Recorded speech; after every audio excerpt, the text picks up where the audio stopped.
Hello, everyone, and welcome back to the Mogul Performance Podcast, where we develop leaders, we talk about leadership, and we are passionate about leadership. I want to welcome you all back to the Mogul Journey Podcast, where we talk to leaders who have built themselves from being broken and then rebuilt their own paths and share the stories that they've made to be the quote unquote moguls that they are today. So just a quick promotion that I want to go into. If you are interested in expanding and developing your leadership capabilities, go ahead and check us out on the Mogul Performance website. And we have plenty of free resources on there for you to download. Those should automatically pop up on there. If not, there's a resources tab. You can have all those to really help identify some of your pain points, such as delegation and establishing priorities. So, with that promo aside, today's guest is someone who embodies the definition of what we explain what being a mogul is like, and that is Logan McKnight. She is a consultant and a trusted advisor for medtech executives.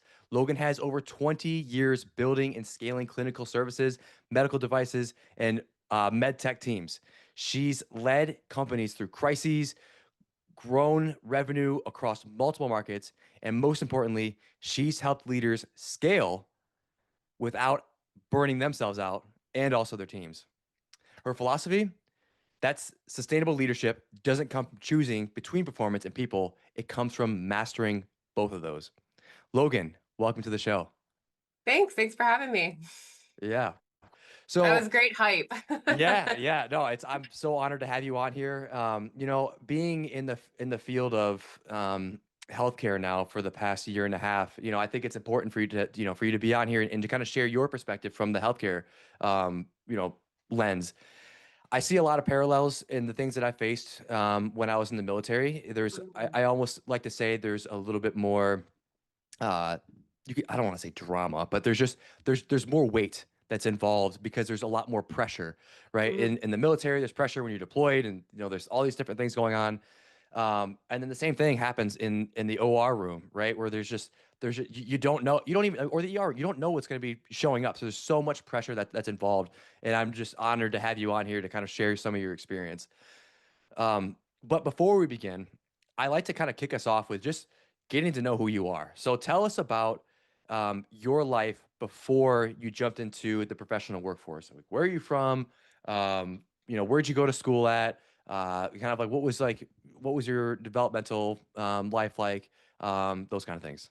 Yeah, no, I grew up in a small town just outside Toledo, Ohio, and I was, good old Midwest girl and just grew up in the burbs of Ohio. And then I always wanted to be, I was obsessed with animals. I wanted to be a veterinarian. So I went to Bowling Green State University and was pre-med or pre-vet. And then when I was kind of going through that, I actually shadowed a veterinarian because I wanted to be an exotic animal, large animal vet. And she basically told me not to do it. She was like, if you love animals, go be a doctor and go own a bunch of animals. But, being a veterinarian is extremely hard, physically, what it puts your body through. And then your patients are also always very unwilling to receive treatment, And so Mhm. I was like, I hadn't thought of it that before. So for better or worse, I was like in my junior year, not sure where to go. And neuromonitoring kind of found me. And that's the space I kind of jumped in from there. But that was my journey up till then, just being a kid in the Midwest. What a what a great opportunity that was, because that happens so many times where people are getting young, early 20s, maybe even still in their late teens, are kind of going through college, and they're like, this is what I want to be, this is what I want to do, but they don't spend a day, just job shadowing and just kind of seeing, Mhm. how what the day to day, what that looks like. So that's great that you had that, because that sounds like it was a very pivotal point in your career trajectory. Absolutely. I mean, and just at that point in time, my cousin had dropped out of med school, like her third year in. And, that was a tough thing too, because I realized like, man, if I decide this isn't for me after I go through it, like you're saddled with all of the debt, and Mhm. all the things. And it's very hard to pivot your career once you get into that much education and kind of beyond. So for better or worse, I'm glad that that happened. Yeah, yeah, awesome. Um, so when you when you think, so going into your professional career, when you think back to your early days as a technologist, or leading in the OR, or managing teams, what standouts do you have as a pivotal moment that shaped your leadership philosophy? Yeah, I think about this a lot as I'm like pulling together stories and like, working with people and also like, putting out content and things like that. And like the harsh reality is, I don't know if I really had a good role model as far as a leader. And I think that actually helped shape me because sometimes, you learn just as much what not to do as what to Hmm. do. And so I think for better or worse, when I first got into leadership, I had all of these, okay, this is how I'm not going to show up. Like I'm going to show up and I'm going to care and I'm going to work hard. I'm going to be there for my people. And what I also learned is there's a pendulum swing there because you can't also stay in that space of being kind of this protector, Hmm. hero, mama bear, Yep. for the long term because it that mentality might, build trust. It's like the I think General Patton says like I won't lead you somewhere where I haven't been. Or take you to do something I haven't done. Hmm. But, at some point you've done it and you have to kind of move on. But I think my early leadership, that was really like who I was I'm going to show up, I'm going to work hard, I'm going to show my team that I'm willing to do the things that they have. And I earned a lot of trust that way. And honestly, I also learned and grew my relationships with my surgeons and my Hmm. teams in the OR. And so I was extremely relationship driven, and still am. But that was probably like my North Star as far as being a leader. Yeah, no, those, yeah, definitely those, when you, I mean, for those, anyone right now who is maybe working with, a tough boss or toxic, right? Whatever word you want to use there, those are the probably the most pivotal leadership lessons you'll learn. I was fortunate enough when I kind of first started off my career, I had some very good leaders that I worked with. I like loved showing up to work, and we were just honestly, we were just kicking ass. And Mhm. then suddenly I was moved over into a different you could say department, and it was literally quote, "Welcome to the suck," right? And that's kind of how I was like, welcomed into this new department. And the leadership there is it was terrible. It was so bad. There was no communication. I remember one day like they just had us moving boxes just in and out, and I'm like, why are we moving like thousands of tons of equipment and from one place to another? This makes no sense to me. I Yeah. asked my I asked my leadership, and they were like, I don't know, like, we just got to do it. And I asked their leadership, like, I don't know. And so like I'm kind of like I go up. I had to, it took me a month to go up the chain to kind of figure out what was going on. At the end of the day, it was about inventory. That's all I needed to know, right? So like when you have Right. people on the front line, you just got to communicate with them. Build that rapport with them. Leading. I just had a podcast earlier, and we're talking about how leading behind a desk doesn't work. You can't do that. You get like you're out there, you're building rapport with your team, right Yeah. up front. I'm assuming that was a driver for you because that wasn't something that was there when you had these other leaders that you were working for. Yeah. No, for sure. I mean, it felt very, and not only that, they were also very different people, like face to face than they were like through email. And that to me always just really drove me nuts that like they would be, like I would really enjoy my time with them. And then all of a sudden they would get behind their keyboard and it was like, oh, who is this person sending this email or, communicating? And so when they got behind the desk, it's like they all of that positivity got diluted. Hmm. And then 90% of my interaction with them, because it was a big remote workforce, was email and things like that. So it's like, yeah, you lose trust when Hmm. people don't show up consistently and they're not in it with you. And you also feel like if they're just being a corporate mouthpiece, it's like, Yeah. you want your leaders to advocate for you and to have your back, and if they're not understanding what you're going through, then how can they have your back? Yeah. Yeah. Exactly. And like you mentioned, like kind of like within the remote workforce as well. I mean, it's one thing being in office. Communication's way easier when you're in office. When everything kind of started shifting to remote, that just jostled the entire world when it came to Yeah. communication and engagement in the workforce because like, people just didn't I don't think people just realized that they like you need to have intentional time, and those got to be scheduled on account. Some of these times just need to be scheduled just maybe it's not like a check-in or a one-to-one. It's just a, hey, what's up? how's life? How are your kids doing, right? And it just Yeah. put it on the calendar, and it may, sometimes you might get some eye rolls here and there, but I mean, at the end of the day, the message is being told that, hey, I care.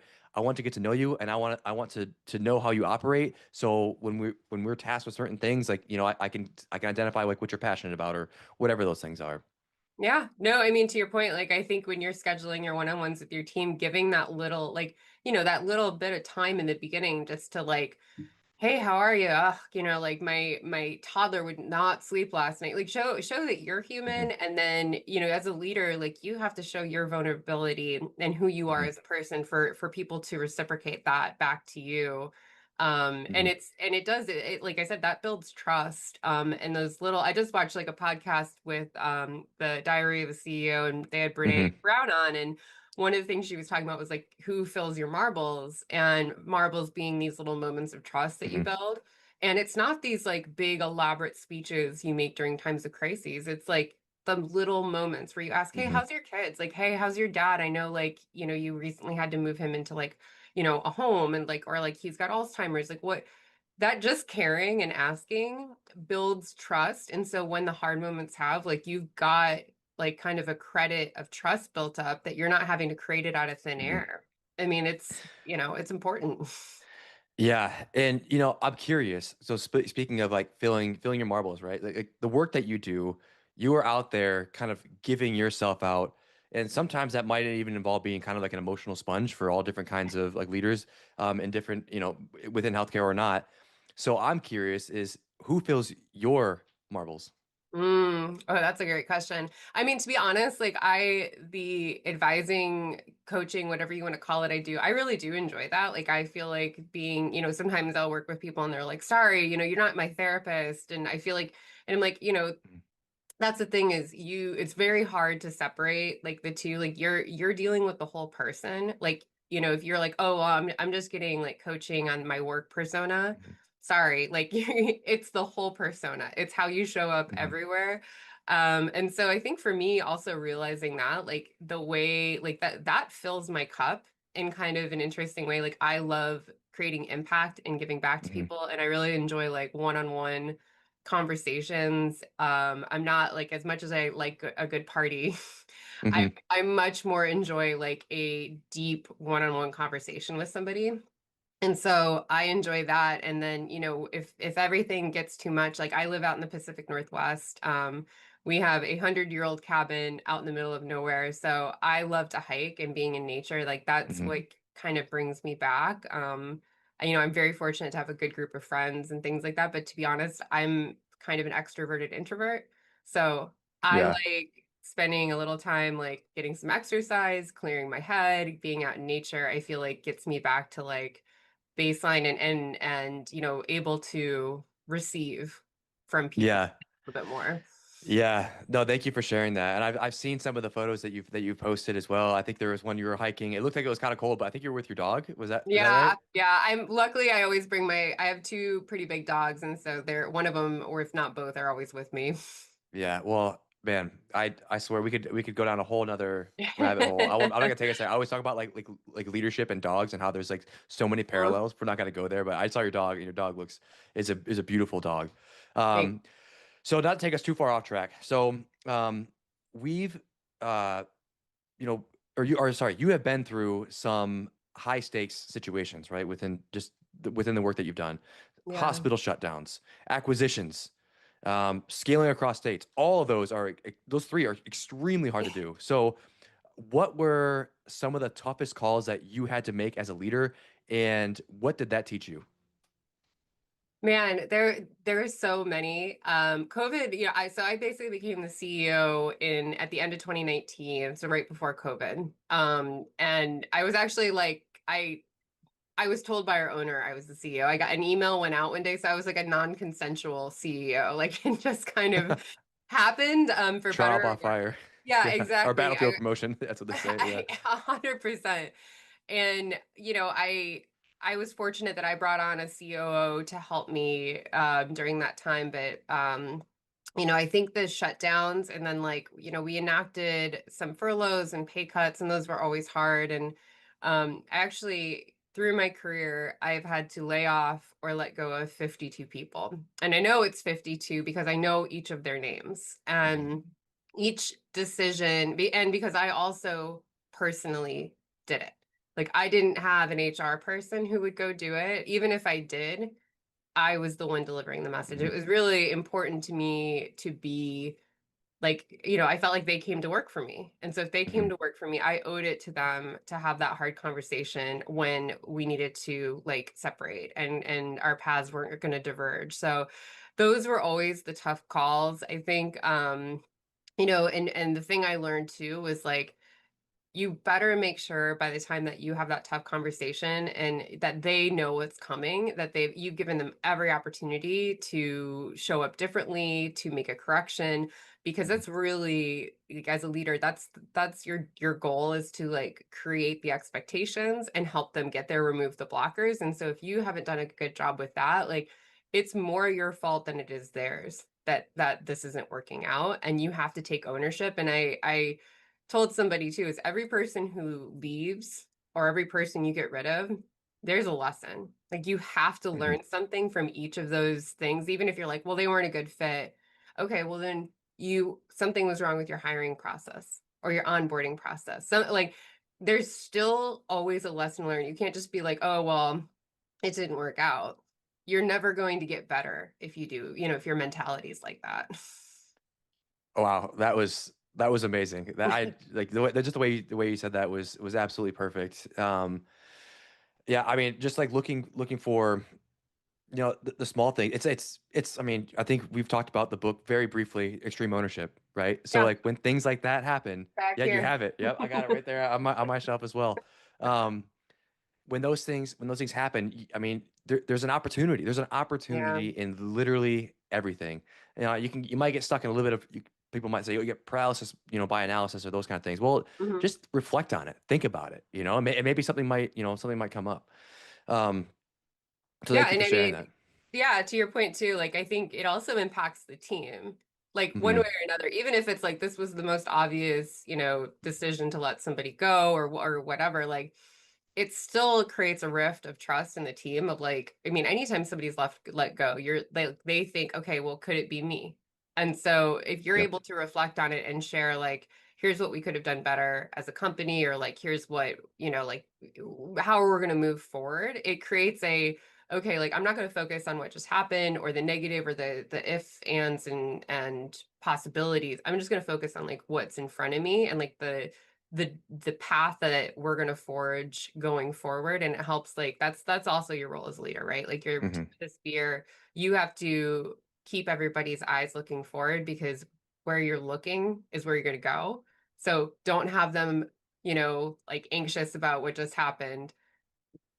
Bring it out in the open. I Hmm. just read the No Rules Rules book, and it's like about Netflix's Hmm. culture. And they say sunshine it. Like if they made a mistake, if something hard happened, you bring it to the light and then you move past it. Like, Hmm. and I love that because I'm like, that's a hard thing to do sometimes. And it's also very counterintuitive of what you're told to do as a leader. Like you're told to never admit mistake, Yeah. and never show weakness and all these things. And that's kind of bullshit, to be honest. Yeah. Yeah. Yeah. I mean, and you just squash it, right? Like nothing. Oh man, nothing travels. I mean, we're talking about COVID. Nothing travels faster than a virus than gossip, right? That Right. goes like that'll go through an organization like that, and Mhm. those are the kind of things where, as soon as you start noticing some of these things, you have to squash, like you said, like bring it to the light, and squash those kind of things. Yeah, Um, own it.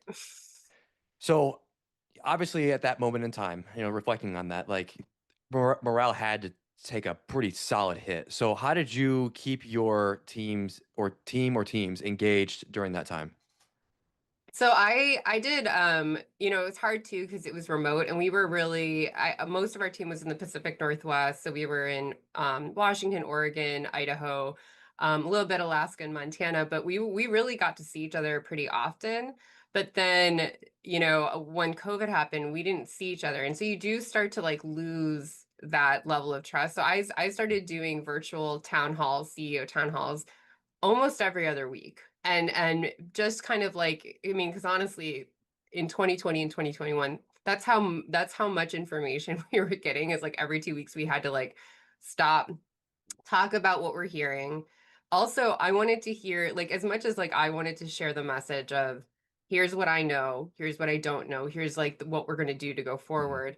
I also wanted my team to tell me, because sometimes they would have intel from their hospitals and their surgeons that there's no way I would be able to get that level of intel, and I needed them to bubble it up to me. So I had to keep constant communication with people so they didn't feel isolated, so we kept going. But those CEO town halls, I mean, sometimes it would be me and cameras off and just Yeah. talking to, and that's when I know like new morale would be really low. Is like if I did that, and I think I had to enact 2 pay cuts during that time. And I did ask one those tough conversations of me telling people about the pay cuts. I never did it via email. It Hmm. was always on a Zoom call. At least I asked, can you guys please give me your camera? Like, can you please give me your faces? Because I knew it was going to be hard. I knew I was going to get some faces that were not happy, but like I needed that. I needed to see like some reaction. You know what I mean? Like, 'cause I Hmm. needed to be there with them to feel it. And I Yeah. was the thing I was always most impressed about is my team. Like afterwards, I would get these messages of like positivity of like thank you for talking us through that, and like I we totally understand. Because I would also say like if we want to get through this pay cut, like here's the things you can do to help us. Like we're going to lift it faster if we don't feel the effects and like the volume doesn't hit us. And Hmm. so if you guys see an opportunity to like go get more cases or do this, like this is where we're all going to pitch in, and it's going to help. And I mean, man, people showed up different when they realized like they had the ability to impact not just themselves but the rest of the company and the Hmm. team. Like that was the most positive of all the, like craziness and negative going on. Like there were so many like big moments of like positivity that I saw from my team. Yeah, within all that doom and kind of like you could say doom and gloom, it's like you just like you flip the script, and there was opportunities that were that were available, and people could actually see when people could see how their work just ties into the overall organization, the mission and vision. I mean, that's a motivational driver on its own, right? I mean, there's different forms of motivation, but I mean, if I mean, COVID was hard, right? Like there's like everyone's motivation was declining at that moment in time, and I mean, I just love the way how you were able to kind of flip that script and then and lead in a way that shows where someone can make a difference. Yeah, I mean it's really impactful, and I think it's like, to your point of like, when you were moving boxes and you're like, what are we even Hmm. doing here? Like if someone's like, oh, this is the part you're playing, and like you have to move inventory because like, like we need these supplies to go out to a children's hospital, or you're really like, oh, okay, well, yeah, I am moving boxes to help sick kids versus I'm moving boxes because my boss told me to move boxes. Like, Yeah. right? Like you need the why behind it. And I don't think anybody likes getting treated like a peon. And Hmm. just like having no why behind it, it's you need that if you want people to connect at a deeper level to the mission. Yeah. I mean, positional authority is only going to get you so far. I mean, it might work in the short term, but it definitely won't work in the Yeah. long term. No, I've seen so many people who try to leverage like that title, but Hmm. they don't lead in any other way. And it's like, and that's really where they're like, I'm trying so hard, I'm doing all the things. And it's like, no, you're not doing the one Hmm. thing you need to do, which is like talk to them like they're people, talk to them like you would want to be talked Hmm. to, like, and find out what motivates them and what's going on with them. Like to your point, like who they are as people. That's Hmm. the one thing you haven't actually tried, and it's going to make your life a lot easier. Yeah. Um, So now, I think it'd be great if you could just share some advice to other leaders who are facing burnout or turnover or disengagement from the teams. Yeah, I mean, I think depending on kind of who, like, what type of a leader you are, what I feel like is the most common theme of like leaders I work with and advise and coach is they are trying to do too much, to be honest. Like they're like, they're so in it with their teams that they're not actually able to like look out and see the vision and craft like a compelling narrative because they're like, oh, well, I need to cover the cases, and like, or my team might be burned out, so I'm going to go back and I'm going to do the work so they don't have to do it. But if you think about it, like you coming in and saving the day once and like covering the case or like giving them a break one day, yes, it's nice, it shows them that you're there. But if you that's the only way you show up as a leader, like you're not actually going to change or like impact change for them. You're just kind of band-aid fixing it. So if you want to change things for yourself, like, and your team, you have to pull yourself out to say, like, how are we going to like weather the storm, get out of this situation, and like how as a leader can I actually remove roadblocks and create a better path forward for the team. And you can't do that if you're sitting covering cases or doing the day-to-day work. Like you have to pull yourself out. And a lot of leaders who are like they almost have like survivor's guilt if they went from like that high stress OR ER environment that they and like and also it's like that's where they know they were impactful. And so you sometimes don't feel that when you're a leader, but like you once you realize like I can create impact, once I create capacity, like your whole life starts to shift as a leader because you Hmm. don't feel guilty about the capacity you have. You realize like it's the engine that's going to fuel like your creativity to create the right solutions for the team. And so it's getting like through that mindset shift, and it doesn't happen overnight. It just takes time, and sometimes you like some leaders don't ever get there, and then they unfortunately either burn out or self demote. And it's the goal is like those are probably the best leaders. Those are probably the most empathetic people and the people who want to work hard. So it's like, how do you get those people to actually stay in healthcare or med tech, whether it be like a healthcare provider or out in the med tech space? Like, I think the industry in general needs more empathetic people in leadership to help fix a very, very broken system. Yeah, yeah, and emotional intelligence is a big one there, and also on top of that, I mean, that's typically the hardest transition that a lot of leaders face is when they were their hands were just in the work of what they were doing. And then, even as a business owner too, like with business owners, when they're hiring that first person to come on their team and they're Hmm. like, well, this person's just not going to do it as good as I do, so I'm going to do it. Like again, there's a level to that. There's a cap to it. Whether you're a business owner or whether you are working in healthcare or you're in some sort of leadership position across corporate America, you will get capped. And like I Yeah, love what you you're the said. bottleneck, Yeah, but you can be the engine, right? You can be the right? engine that drives all these things in a forward upward direction. I love that. Yeah, yeah, and it takes time to your point. Like, yes, the person isn't going to do it exactly like you, or and maybe they won't be as good as you to start, but like if you spend the time like training them, working with them, showing them like not only will they probably be better in some areas than you were, like that's the goal is you create a team of people that are better and you build off of that and then you 10x, right? Like the impact that you had as an individual because you have all these amazing people on your team who buy into the vision and the mission. It takes time, and a lot of people are like, I don't have the time, and I'm like, that's the cycle you have to break out of. Like you have to create the capacity and the time. Like there's no way forward if you say there is no time. It's like it's just like your health. Like you can't be like, I don't have time to work out, because what will happen is you will make time because you will become sick, and like your health Hmm. will like, so you have to prioritize the right things in the right places for the longevity and for like the good and the health of the organization. Hmm. A lot of times, what I like to say is, it's like people who are in that, right? They're kind of in that burnout phase, or they're just in it, right? And they're trying Mhm. to manage everything kind of on their own, but it's also maybe doing a little bit of delegation, but they're just kind of in it. They're feeling stressed, they're burning out, and it's almost like there's like a gray cloud that's over their head. And like literally, if they were to take like two steps over to the left or to the right, metaphorically, it would be sunshine and rainbows. Everything would be right there, but they don't see that. It's all foggy. They can't Yeah. see anything. So how do you help, another a leader who's kind of facing that and kind of pull them out of that gray cloud, so to speak?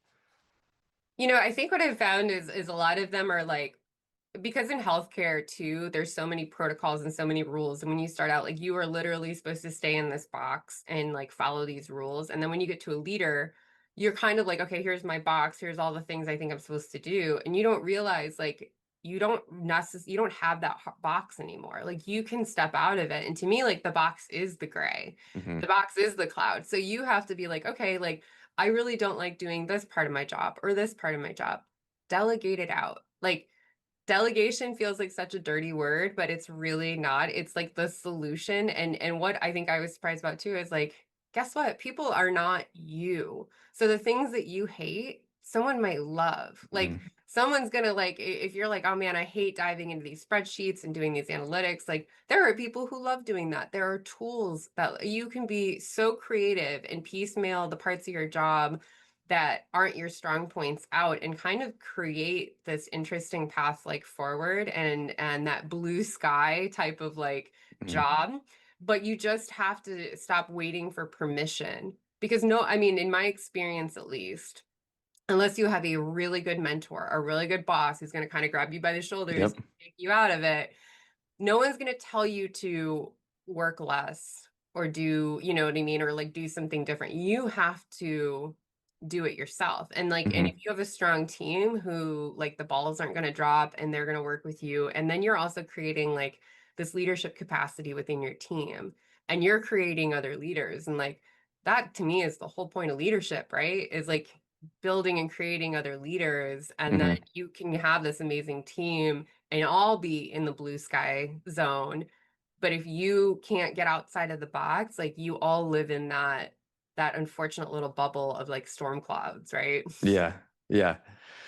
Um, so I want to transition us over into your business. So Good Night Consulting, and I Ooh, absolutely love how you came up with that name. thanks. And it focuses on helping executives build revenue and scale sustainability. So, what inspired you in the first place to start this kind of work? Yeah, I mean, you know, I think where I started honestly was I really poured a lot of like my effort into working with frontline managers directly. And so I was doing a lot of coaching for like directors and managers and those were the people that honestly I felt like needed the most help because it was the hardest to go from that independent contributor to managing your first team and there wasn't a lot of guidance or training.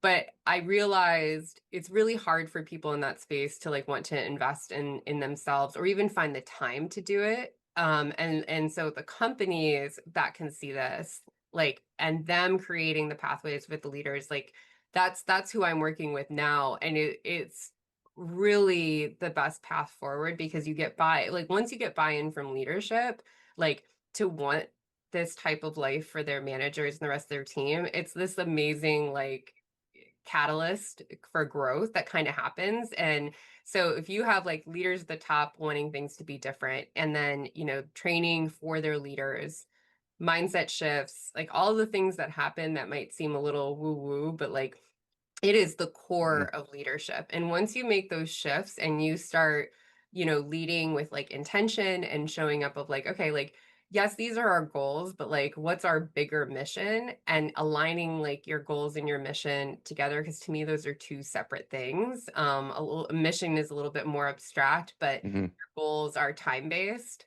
Like you see real catalysts and real change. And so that's kind of where I'm at now is working with organizations and leaders. And my sweet spot is working with companies that are like 100 people or less because Hmm. it really feels like those are the leaders that like it's so hard for them, especially owners, operators in the C-suite Hmm. to get out of the day to day because like they feel like that's impactful. Like some days as a senior leader, your day is just like filled with meetings and you're like, what did I even do today? Yeah. Yeah. And sometimes you didn't like as a leader, I think that's the hard thing too. Like the higher up you go, the less you actually do. I know, like it's like kind of counterintuitive, but that's the reality. It's like you're not doing the work anymore. You're not like building the widget or, you know, showing up in surgery, but Hmm.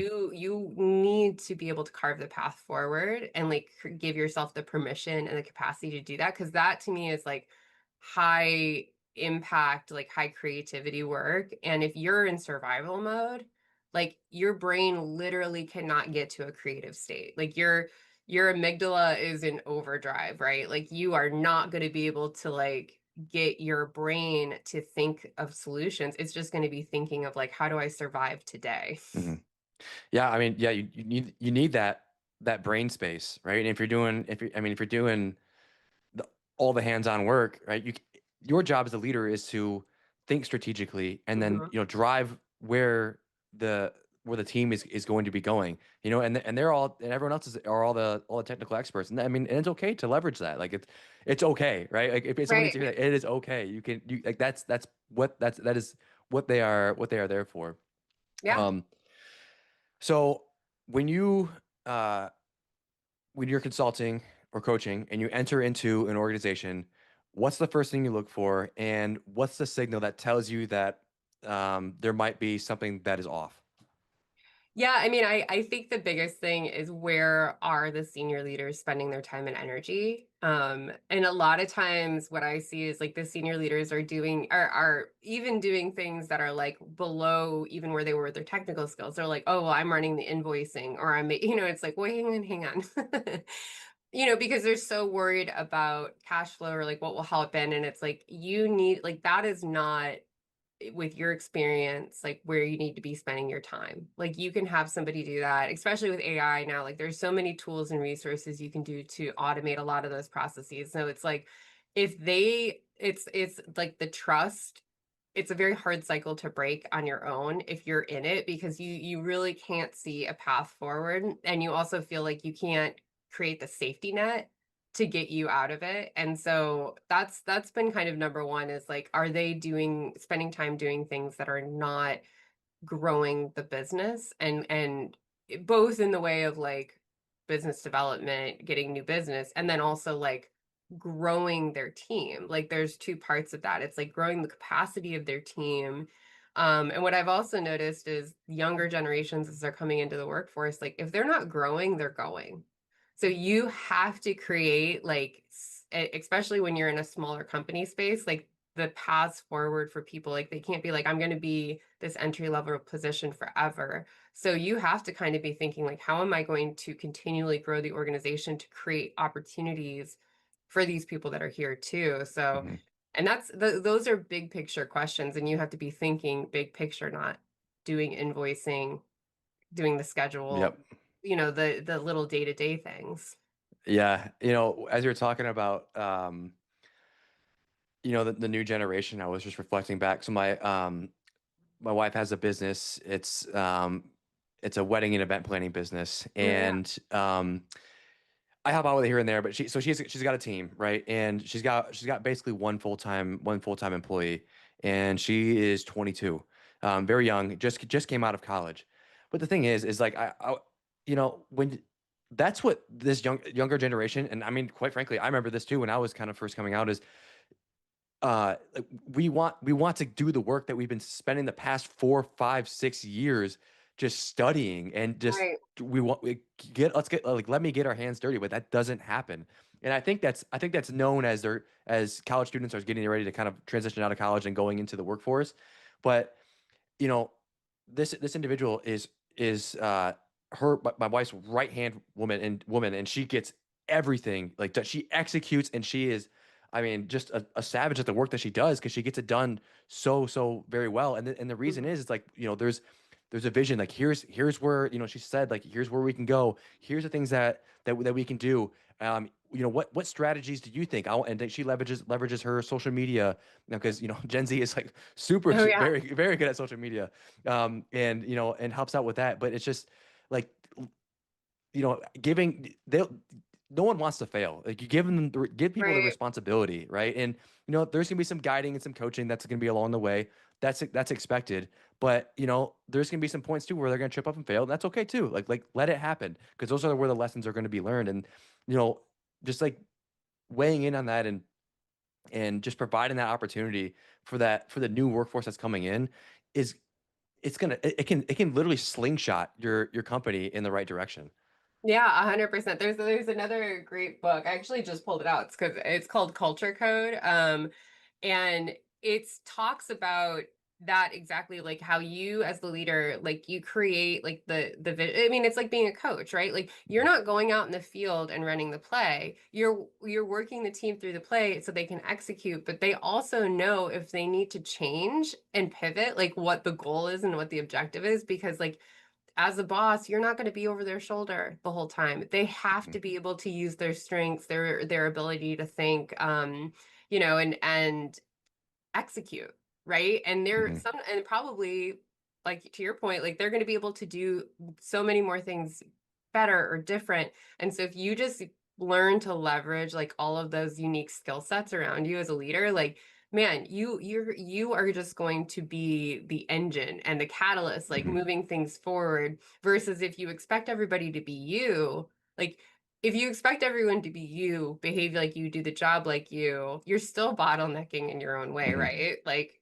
let them be creative, let them use their own gifts and their capacities. And like if they see the vision and they buy into it, like you're gonna be unstoppable.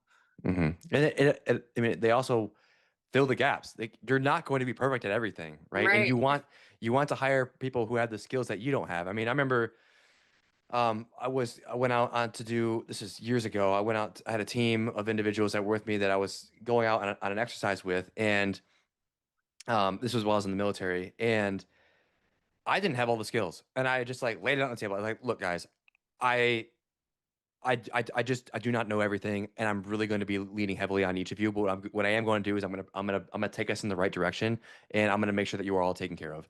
Yeah. And they all performed, right? And this is like, and I was like, I kind of rolled the dice on this one. I was just reading some leadership books. I was like, all right, let me give this a shot, and it works, right? And it's just empower, give that empowerment and then be transparent. Yeah, no, 100%. Like there's to empower your team, like that is, the true like measure of a leader of like can you empower them? Like, if they go out there and they're like, "Oh, finally, like he's not here. I'm gonna, I'm gonna take a nap. I'm gonna Mhm. kick my shoes off." Like that's when you've kind of embodied that leader that they're like, "Oh God, this guy, like is a micromanager. He's just having us work hard for him or like so he looks good." Like Mhm. that's those are the leaders that aren't able to like instill that vision and that excitement in their team that like I'm a part of this where I'm going to drive this forward in my own unique way and I'm going to see like a positive, outcome from it. Mhm. Yeah. So I want to kind of take us a little bit into your kind of like personal side. So, um, talking about balance, right? Just in your life, and I'm sure you've had these conversations with the leaders that you work with. So, how do you maintain your own personal balance between the consulting, the coaching, and just life in general? Yeah, I mean, I think what I found is like every stage, like going and starting your own thing, like, I definitely had to relearn this lesson because, when you start your own thing, like you kind of go all into it. Hmm. And I mean, and I remember like my friends would be like, "Hey, like, are you?" I'm like, I really got to get work this weekend. They're like, Didn't you quit your job?" And I'm like, "No, no, no, this new work." And I really wanted to do it, but at a certain point, you're like, "That's not sustainable." Like, you might love it, you might be excited Hmm. about it getting off the ground, but you've got to find that new balance. And I think what balance looks like for me is totally different what it looks like for anybody. Like, for me, my weekends are with like our teenage kids and my partner's kids like but then for whatever reason like Mondays are my like day that I catch up. It's the busiest day in healthcare, so I find like a lot of my clients can't meet on a Monday, so like that's my day that I would go out for a hike or like run, do my errands and nobody else Hmm. is out. And like, you find your own ways to kind of make balance happen.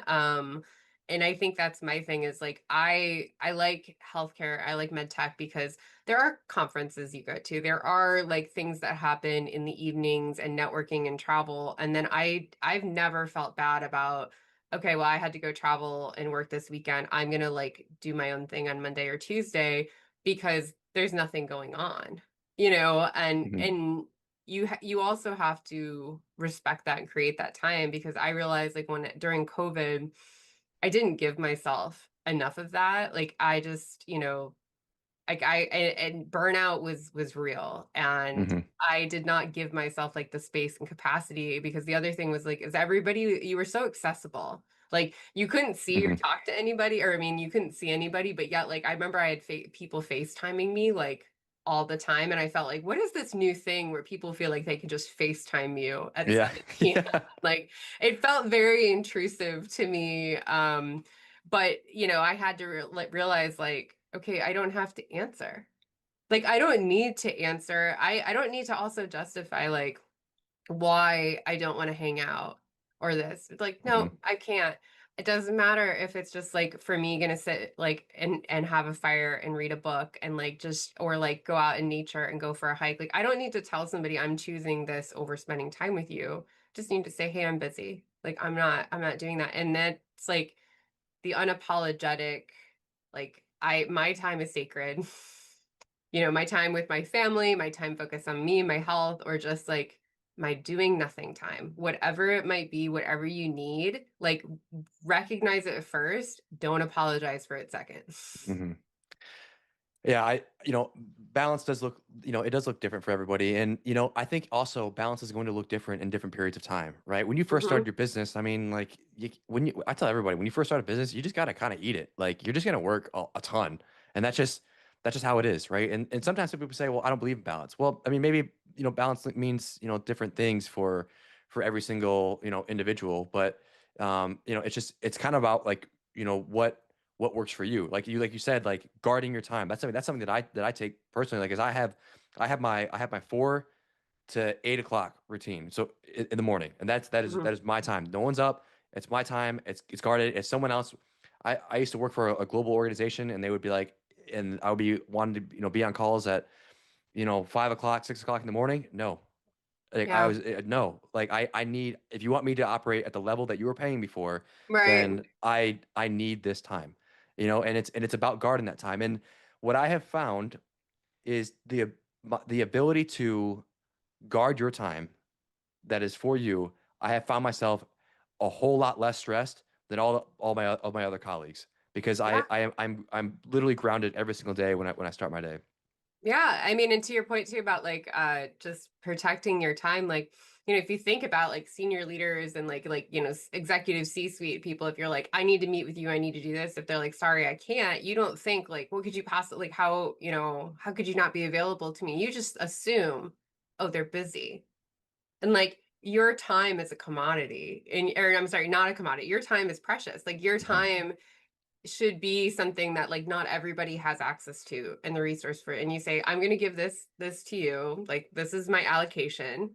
If that doesn't work for you, like we can try again next week, but Mhm. this is how I figured out how to work. And what people end up doing is respecting that.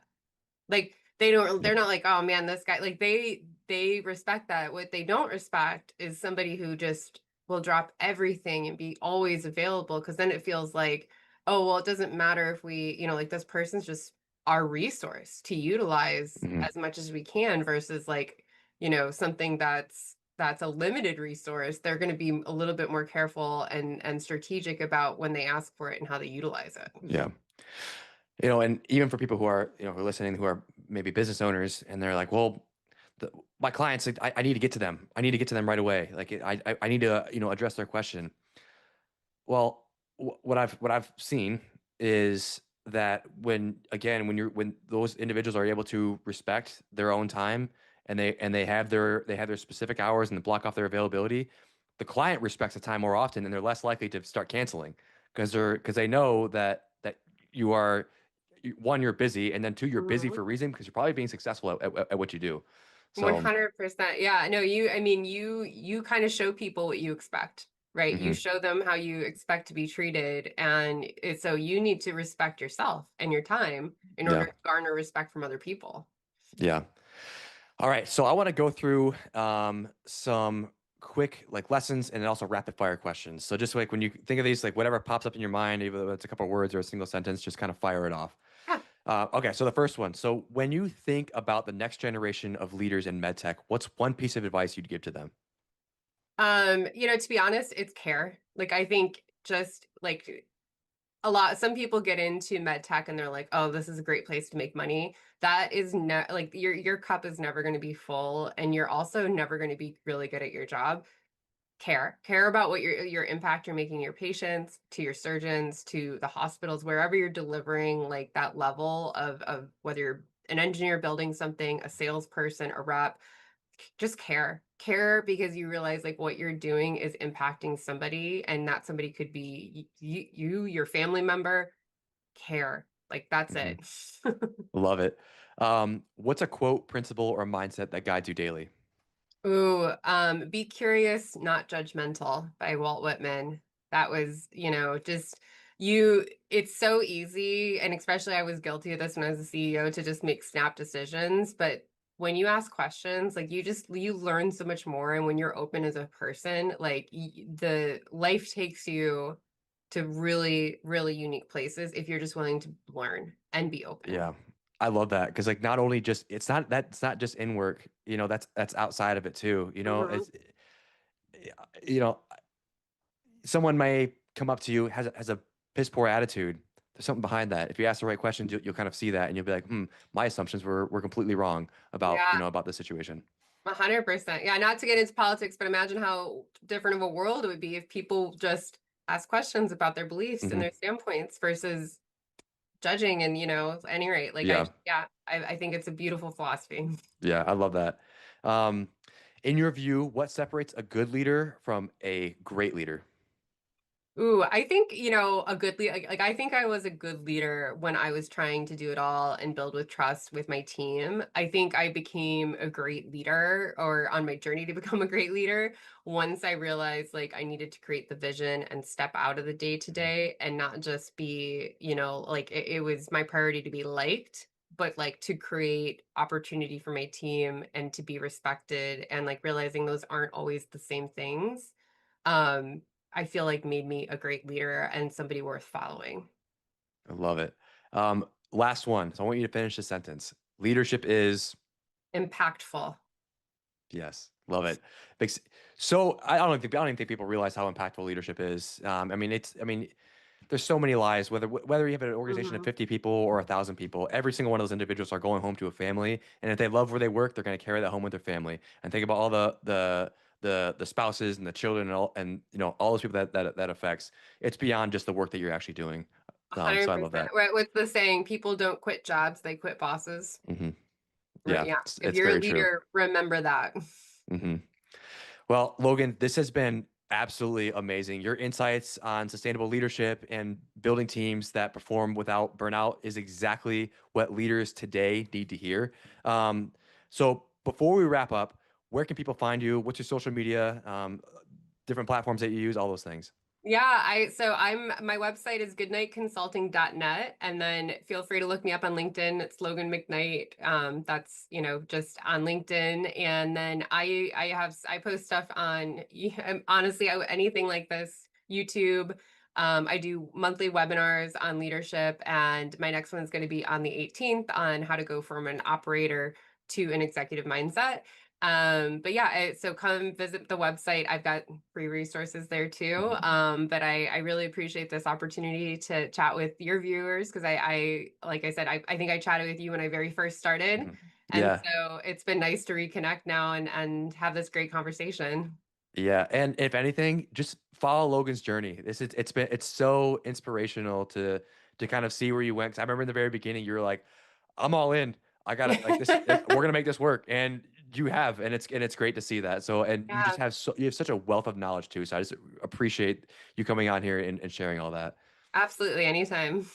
Uh, so, for those of you who are listening, if today's conversation hit home with you, or if you're ready to lead with more clarity and sustainability and impact, we have more episodes just like this one on the Mogul journey. You can check them out on the Mogul Performance on YouTube and also Spotify.